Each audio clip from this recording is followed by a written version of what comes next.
ইটাহার ব্লকের একজন সাধারণ খেটে খাওয়া মানুষ শ্রী লক্ষ্মীকান্ত বাবু, তিনি তার হকারের সঙ্গে খুব সুন্দরভাবে কথা বলতে পারেন। তো আমরা সেটা কিছুটা শুনবো ওনার মুখে।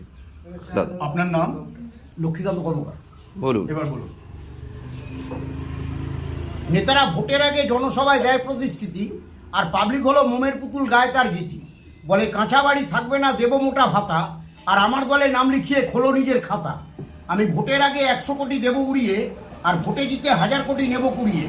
আমার বাবার টাকা আছে, আমার আছে ব্রেন, আমি 100 দিয়ে 1000 তুলবো, লাগবে না কোনো ক্রেন। আর জনগণ খেপে বলবে করো পদত্যাগ, আমার 14 গোষ্ঠী বসে যাবে জনগণ, তোরা একটু চোখে খুলে দেখ। আগেরটা, এর আগে নেতা বলো, মন্ত্রী বলো কিংবা রাষ্ট্রপতি, ওরা সাধু সেজে ফুল স্পিডে দেশের করছে ক্ষতি। মাস্টারগুলো ঘুষ নিয়ে ফেলকে করছে পাস, আর উকিলের পেনের এক খোঁচাতে ঢুকছে বোম্বাই মাস।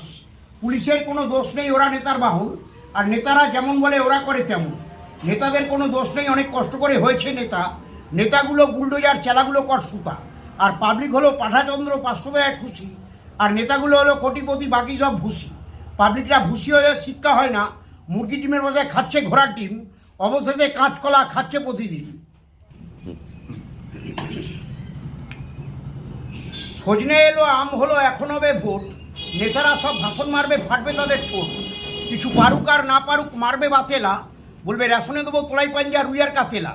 দেবো দেবো আরও দেবো কেরোসিনের বদলে ঘি, আরও দেবো দামি সাবান ক্যামিল এসেন্সি। দেবো দেবো আরও দেবো টুপি আর ছাতা, ওদের টুপি ওদেরই দেবো, আমায় বলবে ভারত মাতা।